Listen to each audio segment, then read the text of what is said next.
Hi guys, welcome to yet another project that we have for our Redux class.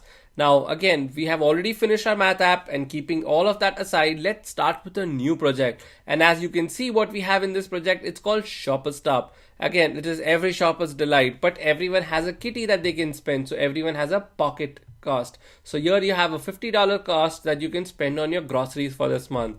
And again, you have list of items. Again, this list can grow because it's just coming from a JSON file.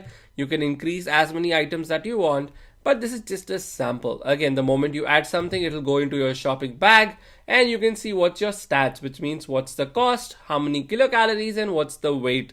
Similarly, if you want to remove something or you want to add more and you want to remove something, you can just remove and this will get updated as well.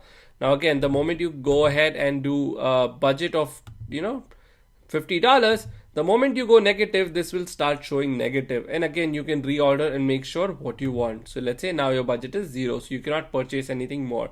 So this is just a small example on using React and Redux together and making everything work. Now that we have seen what we are going to create, it's time to make sure that we take our pauses, our break, to make sure that we are fresh enough so that we can be productive enough, because there's going to be a lot of fun, a lot of code when we move forward this lecture. So even let me take a pause, a break, and I'll see you in the next class.